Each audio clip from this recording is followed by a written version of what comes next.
easily. So we are focusing on that question. Why the knowledge of my true nature does not happen easily, does not take place instantly, and why the knowledge of the material world happen easily.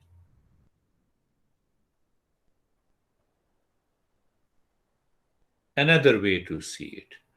Our senses and the mind is obsessed with the material world of objects, people, place, events.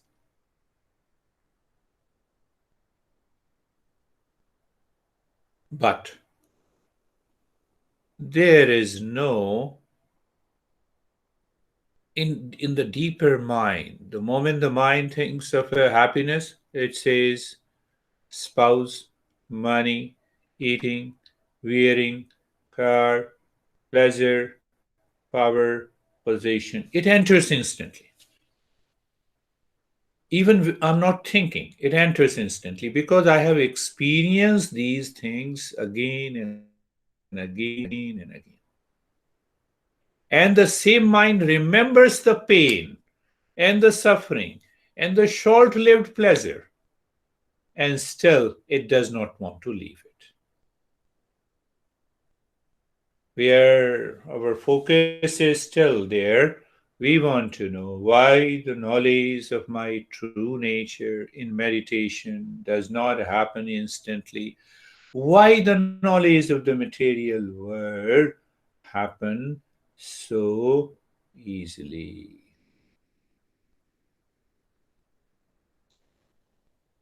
You see that now how I will apply the principles that you have understood before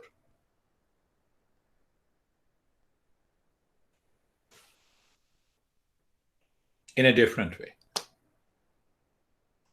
Where is your house? The moment I ask, you tell me your address, but at the same time, I want to know what the house looks like.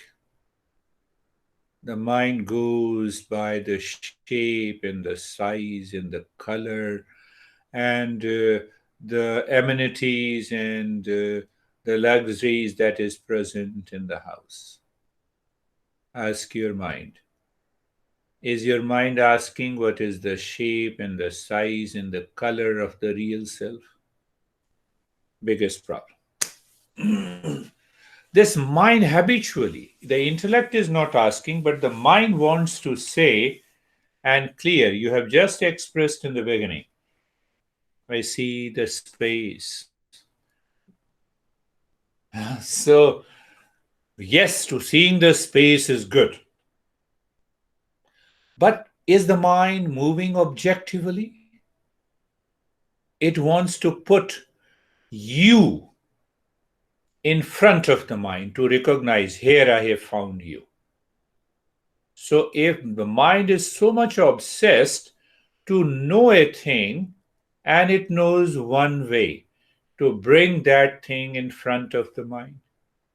So one I, one you should look at the other you. Are you getting it? One you is looking at the other you, which is not possible. There cannot be two you. So the mind goes the same way. There we need a Manisha.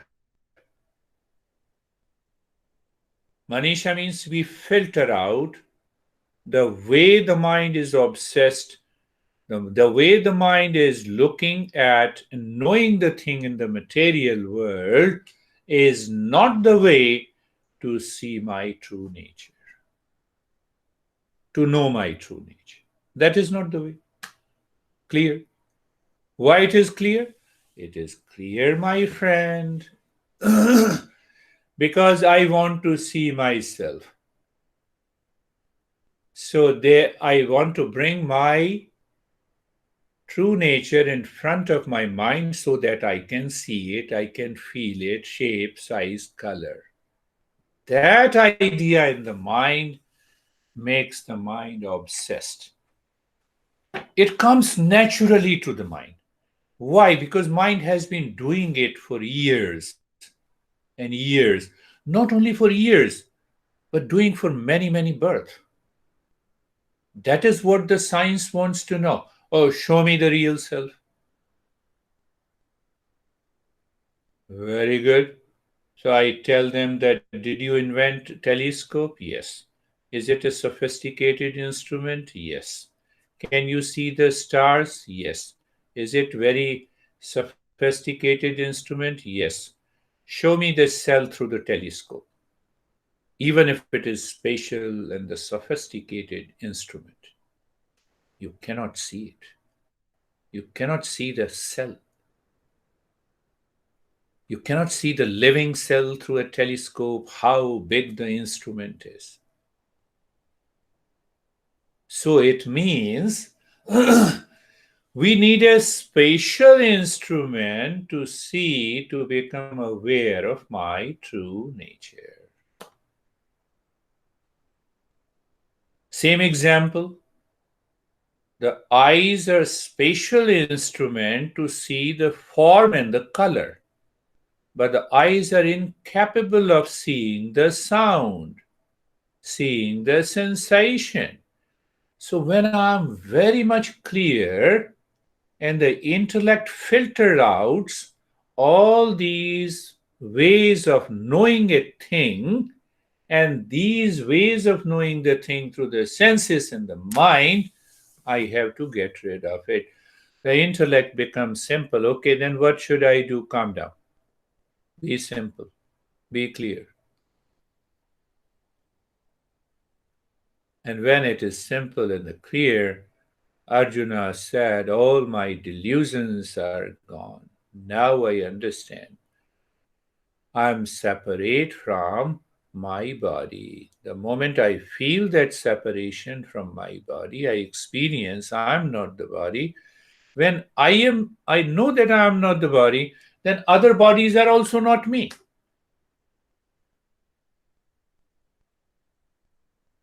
We are going slowly. Our question is why the knowledge of my true nature does not take place instantly the way the knowledge of my house and my car are happening. So we got one clue that the sense organs are the spatial instruments to see the house, to feel the house. Mind is also used there. But these spatial instruments are useless to see my true nature. Clear? Slowly. So that is why what happens when Eastern wisdom says what it says? The real self is within you. So the mind challenges this principle. Why? Mind is already obsessed with the material world. How it challenges? It says, how can you say I'm moving my body? Body is alive. Body is conscious. So when you say real self is a pure consciousness, tell me, is it does not it contain a matter, or is it a combo? Sometime in food we eat combo. So is it matter and consciousness both? The mind brings in that problem. Okay, I understand you. I understand you, but tell me, tell me, is the real self is like matter? Then we are little more intelligent and we say, okay, real self is not like matter. Then it is like body. It is small. Is it big? What shape it has?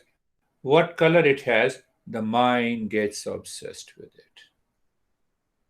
So any idea in the mind to objectify the real self will fail and frustrate you. Will fail you, will frustrate you.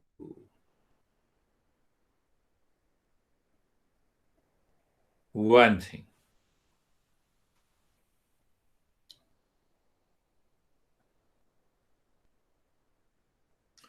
So now see that another problem that you have it. I can see that. But yeah, we will go slowly and gradually to that aspect. I wanted to go to that step. When our master says the real self is within you, what they mean? So my mind asks, is it doer? Is it enjoyer? Is it helper? No, none of them. Then what it is? Mind is obsessed and wants to put that real self in front of itself as an objective thing. And the more, as long as the mind wants to put the real self into the objective framework, I can never know my true nature. And it is so simple to understand. I know you. How do I know you?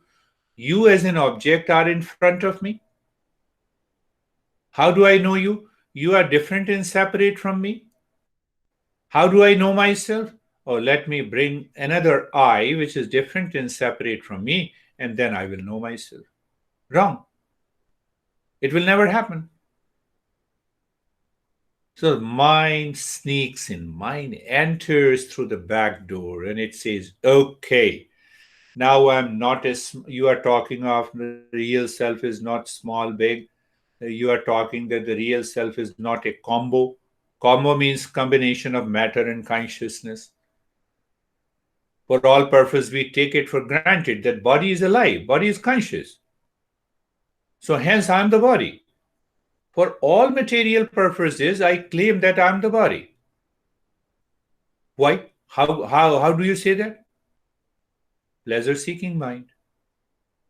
Where the pleasure comes? From the body. That's why I consider for all practical purposes I'm the body. So these are few of the big challenges the master, the teacher, or the principles of the Eastern wisdom helps us to clarify, to move to the state of Manisha. There are other challenges. Problem, you can say problem number one. What is that? Knowledge is available and not available. What is that? Even if the knowledge is available, I'm not ready to listen to it. I'm ready to listen to it, but the knowledge is not there. These two conditions do not apply to both of us. Enlightened teacher is here, but I'm not a seeker. That condition also doesn't apply. So, where is the problem? Why? Am I a seeker? Yes, I'm continue to be a seeker. So that is going to help me find my true nature. Second problem, major problem.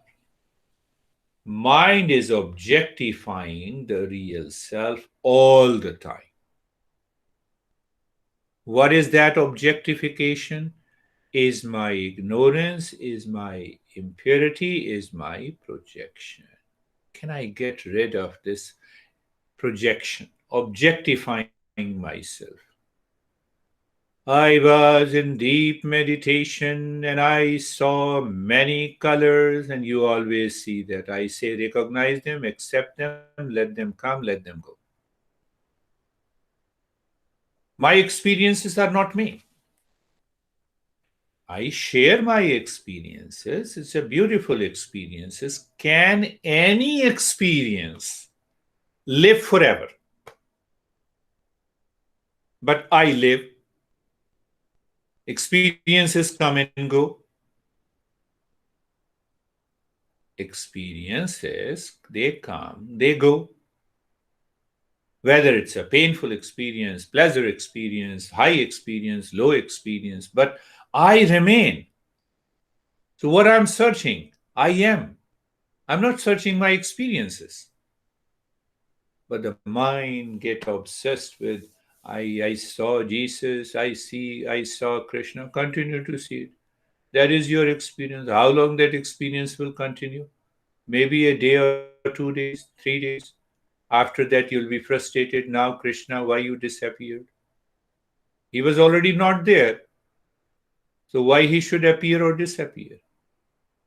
In a higher journey, we are very clear about this problem. Third problem I have repeated, but third problem we have to reflect more and more on the seer and the seen. I want to know myself. I and me are one. How to see I with the I? If I see I with the I means I am, then there are two I, which is not possible. Which is not possible. There cannot be two I. So I have to keep filtering out instantly in the practice of meditation whatever is visible, whatever is known to this mind is not me, can never be me. Why? Principle, I am behind the mind. I am not in front of the mind. I can never appear in the front of my mind. But yes, I can appear. How? Now see the magic that happens in a full night, full moon night. You go to a sea beach, the water is calm, and the full moon is reflected into an ocean. That water is mind. Now you are looking into the reflected moon. As long as you are looking into the reflected moon in the pure mind, the mind is still there. Then the mind says, "Where are you?" And you turn your face, mind is gone. Mind is transparent mirror, and you see the true nature. Check this with all your experiences, all the obsession that the mind has created. That if we are not clear there, then what happens? Then we continue to practice meditation. And the journey continues. We get little progress, more progress, little progress, more progress. But we have to break that shell of the mind that is living in ignorance, that is so much obsessed and habitual, heavily conditioned. J. Krishnamurti said the society has conditioned us, parents have conditioned us, schools have conditioned us, nation has left the conditioning in our mind. This is what he is saying. You drop all the conditioning means I must filter out seer in the seen. Clearly, seer in the seen. Once the seer in the seen is here, and we enter into that state.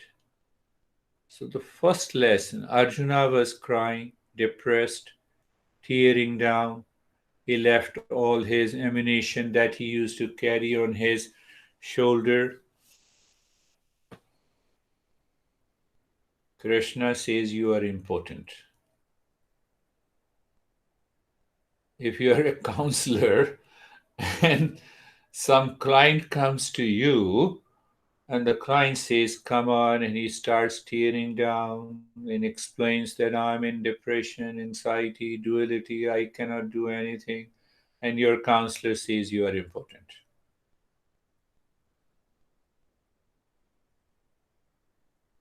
Krishna then explains, you are a human being, you have an intellect. You can gain that wisdom. Only one human being out of human race out of 8.4 million species can reach to the highest state, which is known as enlightenment. And you as a human being are saying that you are tearing down, you are depressed. How come? And looking at the history of Arjuna, he was successful in the material world. He's a great warrior, never defeated in the war. So important, by saying important, he wanted Arjuna should become aware. He wanted to give him a shock. So, first shock treatment, and then he says, see that. See the entire world where there is a constant change. That is seeing. You are not the seen, you are the seer.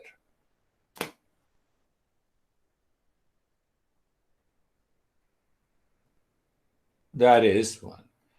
Even though I'm mixing the different teachings based on your temperament, that is very important. So your mind should not compare, and that should lead to confusion. What is that? That is also happening somewhere deep inside. We have many books, we have many teachings, so there is a confusion. Can teacher remove that confusion? Yes. Teacher must remove the confusion whether a seeker asks questions referring any tradition, any text, any teaching. So, what happens? The teacher guides that we should ask the right question. Ask yourself again and again. Yes, I'm in a deeper experience of calmness and the peace, and I see the infinite space. I see it, I experience it. Tell the mind one more step. What is beyond this space that I experience? Oh, I experience the joy. One more step, my friend mind. What is beyond that happiness I'm experiencing now? Is it me is of the nature of happiness, or I am experiencing happiness? So the master gradually works on through the personalized teaching and solves and dissolves these problems. But now see the beautiful way to continue the journey and as a seeker. What is that? What is that solution? First, I told you that it is the Manisha. We covered in the previous talks, if we live into Manisha, we can go for it. Another issue that we should not be carried away by the mind. If I practice fasting, will it help me? If I do practice for 10 hours, I had one wonderful student 20 years back. He said, if I practice 5 hours, I said, continue the journey as long as you live into the calmness and peace. He didn't agree. He said, no, I want to spend maybe 6 hours every day with you. He spent it couple of weeks, but he could not tolerate. He could not maintain that state. What is happening to me? He got frustrated. Then he approached my master. But he had that obsession that I will get into it. He is simply a wandering. He left his wife, divorced. Wife divorced him. He did everything seems to be right, but even then he failed. Why he failed? Outside, we can say he has a tremendous so called dedication. So, what our master says, you may be doing austerity, strong penance, you may be passing, you think that by the passing of the time I will awaken to my reality. With the passing of the different practices, I will improve. I will go to the enlightened master and then I will improve. The answer is big no.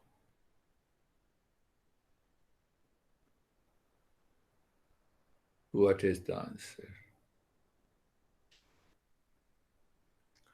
mind is colored, obsessed by prayers 24 by 7.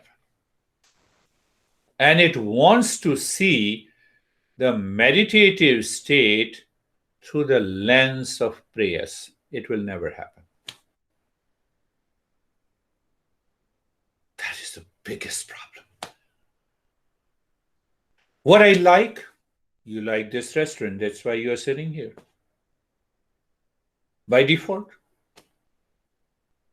You like this car, that's why you're driving this car. Check it. You like this dress, that's why you are wearing this.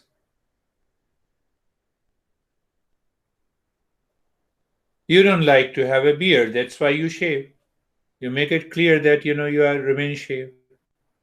That is a very subtler layer of the prayers working in us.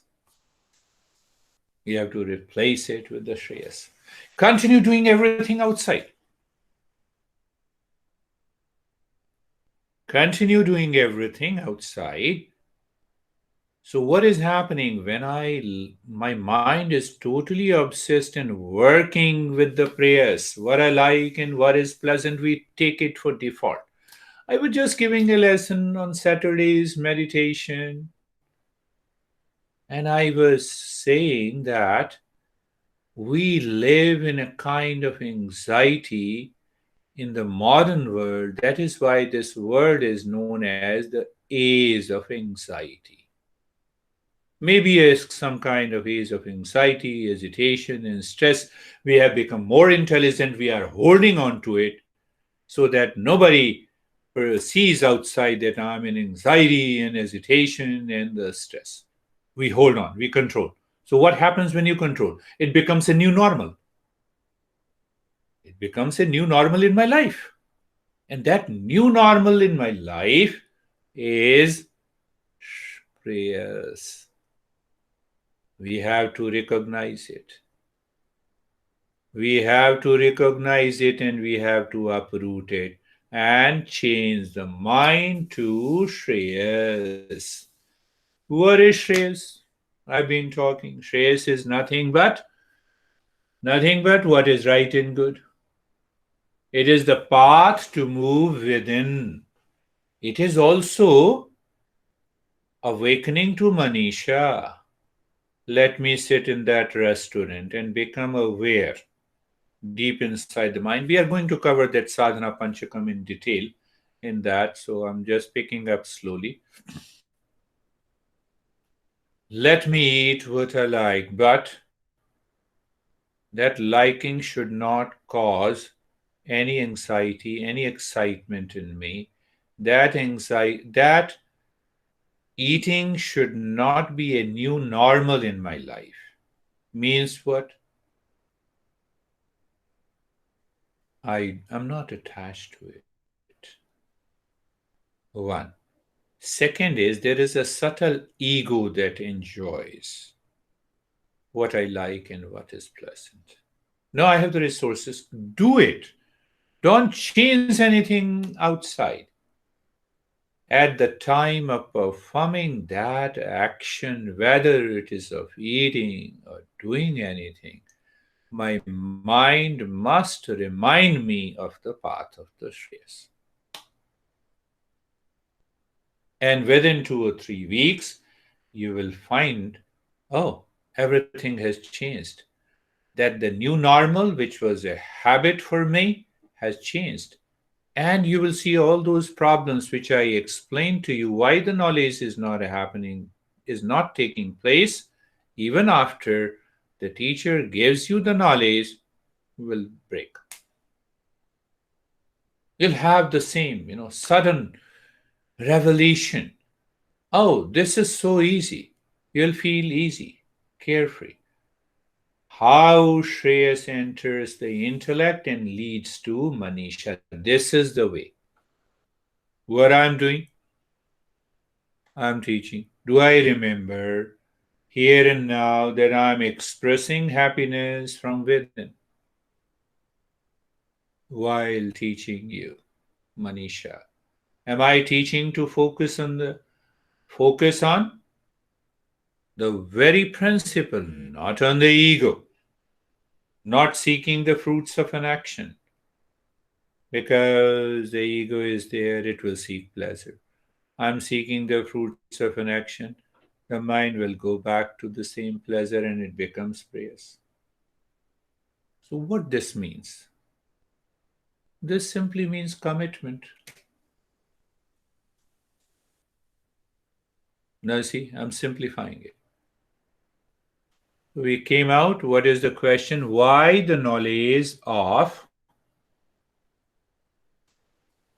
true nature, even explained hundred of times by the teacher, I studied it, is not taking place, and why the knowledge of the material world. Oh, do you have a smartphone? Yes. Which smartphone? Android. Which model you have? Okay. Which company? I know it. Simply, I know it. Where is my home? Where is my house? Where is my wife? What I'm doing? Everything I know.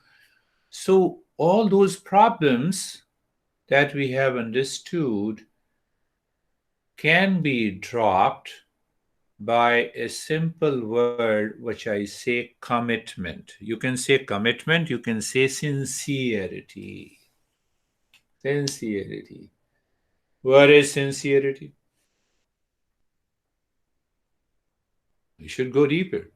No, I follow the master's ways, and especially the Patanjali's ways. Whenever I speak any word is there, then we go into the meaning, and then we find the knowledge hidden into it. That is the way.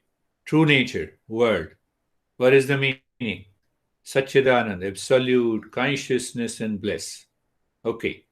And then we go into the knowledge part, the essence part. You see, that is how we have been approaching every topic like this. So what is commitment? Commitment is promise. It is a vow. It is a duty. It is a responsibility. It may be a devotion. There are many words convey the word commitment.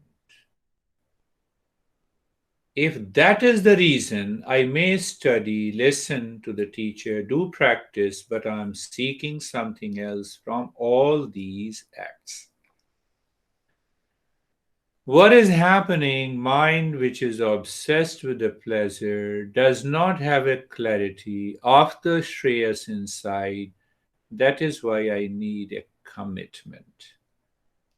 Commitment happens in the mind. Then the mind constantly commits itself on the path of the Shreyas. The intellect chooses commitment to the Shreyas. When you practice meditation, only one session is required. But know what happens? Mind constantly thinks of it, intellect chooses, then you start doing the practice. Mind returns again with millions and millions of thoughts and images and the experiences. It blocks the commitment. Again, question comes, why it blocks the commitment? Why it blocks the commitment? Simple example, I lost the key in my house of a car, and I'm 100% sure that the keys are in my house. So there is a sense of forgetfulness. That is the reason. So I forget the shares. I forget the commitment. When I forget the commitment, then only my mind will go after and run after the thoughts. When I know I am driving on the highway, I am driver and I am driving, how can I forget and start looking at the other cars and take an exit? I cannot do it. So there is a continuity of Shreyas in the mind, in the intellect, even at the time of doing the meditation, and also at the time of working in the office, dealing with my family, living my life at every moment. That point of awareness changes the mind completely. So, what is that commitment? Now, see what is that commitment practically. When I say, when I say you close your eyes, get ready for meditation, so you are ready for meditation, commitment is there, but at the same time, thoughts are also there. What the intellect will choose? Commitment. Let the thoughts be there. Let the hundreds of vehicles are passing on the highway. Let me drive my vehicle. You see, it is so simple. That's what I said. Manisha is very simple, but we make it complex. Now see that I'm doing breathing for the purification of the mind. The mind says, continue to do it more. You enjoy. What? Are you enjoying? So we start enjoying being vegan and we claim, meditation made me vegan. Wrong approach. Commitment is not there. I'm enjoying something and that I relate it to my meditation. So, breathing, yes, I'm doing the breathing. Manisha is there, yes. Shreyas is there, yes. Why I'm doing this? To purify the mind. What it means? So give interpretation. It means that now this mind is not blocking my progress into meditation.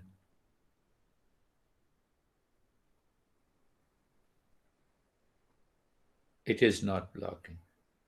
It does not mean that I don't have a thoughts. It does not mean I don't have the images. It does not mean that I see many colors in the visions. But the mind continues to have that commitment to the Shreyas, it will succeed instantly. Same example. You are reaching your house, you have a traffic jam. How many vehicles are there? How many malls pass through? Do you stop at a mall if you want to go to your house? Commitment is there. Whether there is a traffic jam, whether you pass across hundreds of malls, whether anything happens outside. So the same thing, anything happening to the mind with a reference to the prayers. Very good. Thank you very much. You, that commitment is Shreyas. So many masters give you a reference because you are not a seeker. That is why it is not happening to you. So we opened up that principle. We opened up and we simplified it. What is one of the most important factor? Now see that how they are linked together. What is that commitment? If you have no viveka, there is no commitment. See that? What is viveka? Simply separate seer and the seen. Don't go to real and unreal. Whatever is seen, experience, obsessed mind, you are the seen. Not interested. I'm interested in who am I? You stop thinking, become aware. So when you are aware, you continue to enjoy eating. Whatever you are eating, you did not stop eating. You did not interfere in any of your activities outside, but you change the perception. The very perception has changed From commitment, you can say Shreyas or commitment, Manisha. But how that Manisha will come? It will not come without Viveka. So the choice is clear. When the choice is clear, the commitment continues, it becomes an applied viveka. Applied viveka is nothing but vairagya, a natural dispassion. You are eating the same thing, you are enjoying, but you are still in the state of dispassion. You feel that joy inside your tongue, but still you are in that state of dispassion. Because that clarity is not there in the intellect. That is why the knowledge of the true nature does not take place instantly. I have been talking a lot about it, so be again very clear. Next time we will meditate on that part. What is that part? I have been referring Ashtavakra in the Janaka. What he says. Yadi deham prathak pratyah. Now the third approach, but it is the same thing. If I see clearly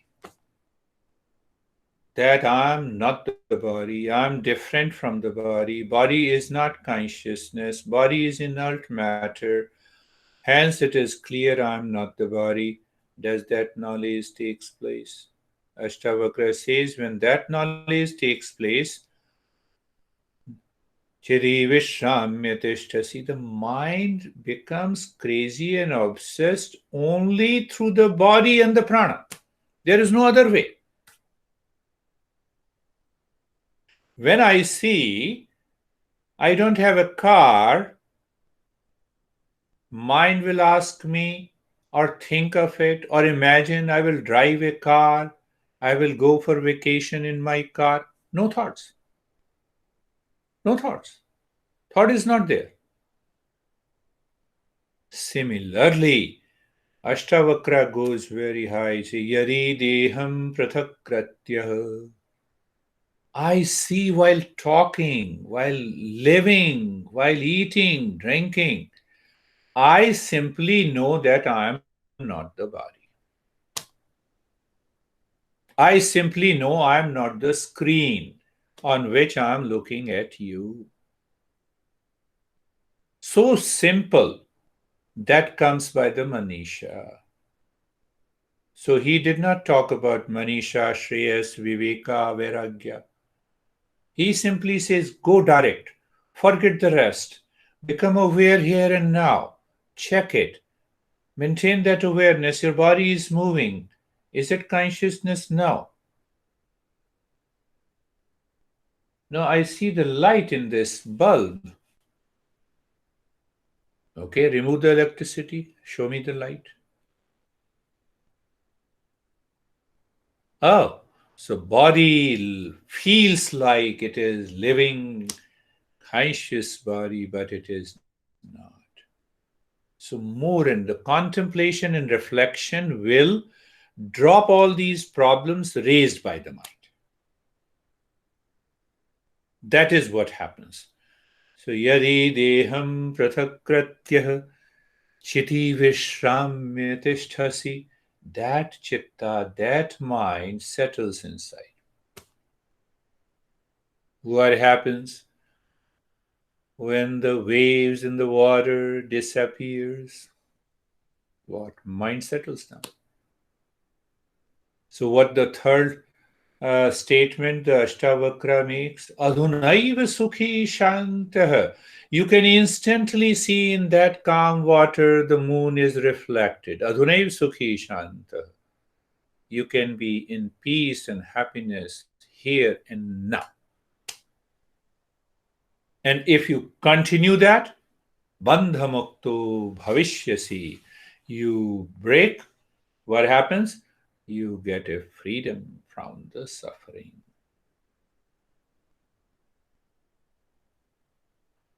Many ways to do it. I've given you a couple of tips. Let us pick up one more. Ask your mind, am I in calmness and peace now? The mind will say, no, 20%, 30%. Tell the mind, stop craziness. I'm simply asked you, are you in calmness or peace? Yes. Let me continue this calmness and peace for 5 minutes and check what prevents me not to be in calmness and peace. Simple. You're not doing anything. You're watching. You're simply aware. So when J. Krishnamurti says choiceless awareness, it is this. So I can do this for anytime, anywhere. Am I talking to you? Yes. Am I in peace and calm? Yes. When the peace and calmness is broken, when you don't agree with me, you see that? How simple it is. When you deviate, when what I want to make you understand, you don't understand, then I break the continuity of my. What I have to do, even if you don't understand. No, I will do my best, but why should I get worried? Do you see that? Now apply the same thing with your spouse, with your employees, with people outside. And then we have, I did this, you don't understand. So you have already created a problem. That is Shreyas. What I said, the last point, ask yourself, am I calm when I'm driving? Ask the same question by thinking, am I calm? Yes. It's a calm driving? Yes. Now let me maintain awareness. What breaks this continuity so that I realize I have to deal with these challenges, which I have already explained you. These are the challenges that enters into the mind. So once I become aware of those challenges, which has become a new normal because of heavy conditioning by the society, by the culture, by the school, by my own self, living in a particular way is the path of the prayers, that is causing lot of problem. That prevents me to succeed in this journey. That is why Patanjali says in the third chapter, you have studied, what he says,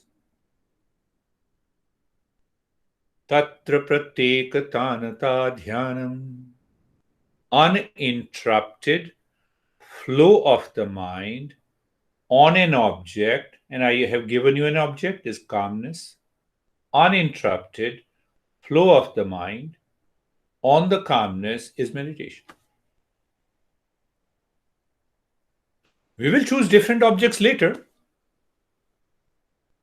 Let us be. Is my body relaxed? Yes. Am I relaxed? Yes. Body is relaxed? Yes. So let me see what breaks the continuity of that relax and calm.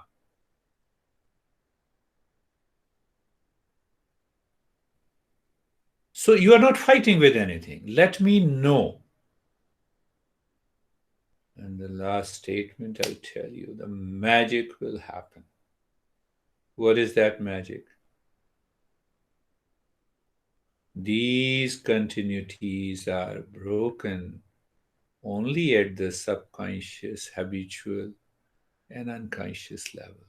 Because you are searching consciously, it will never come. It will not happen. The light is on.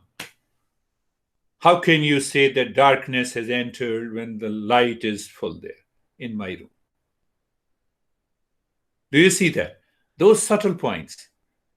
So either you can talk about commitment, good. Shreyas, good. Manisha, good. Viveka, good. Vairagya, good.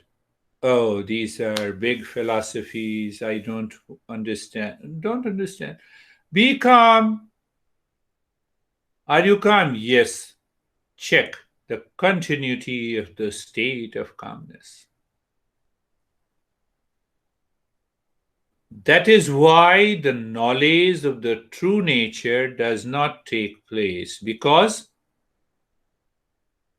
that continuity is broken by the mind that is obsessed, conditioned, living in ignorance. That is what we say, living in ignorance.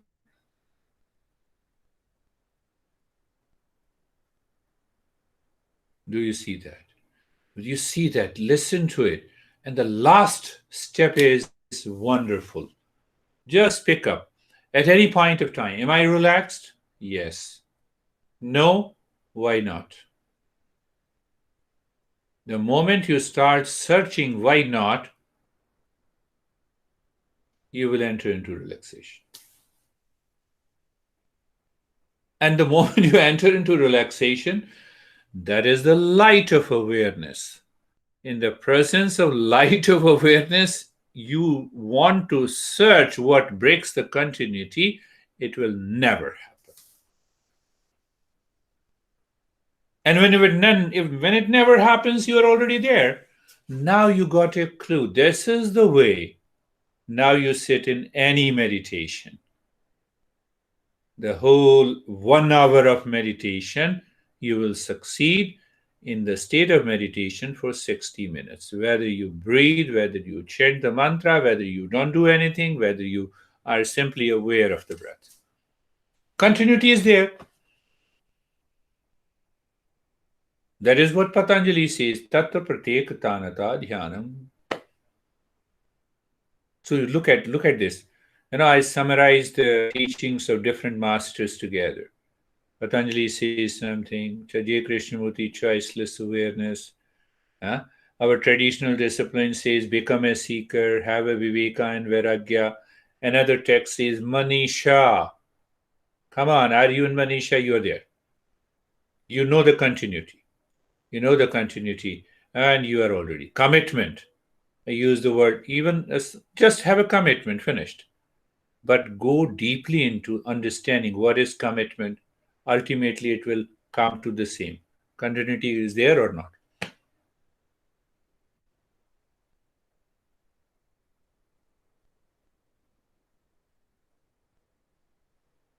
So now listen to this, and once, if you are not clear, that is the topic, why the knowledge does not happen take place.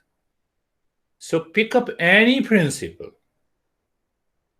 and I can understand the mind will go into different principles, and sometime the mind will say, I'm confused. Let it happen.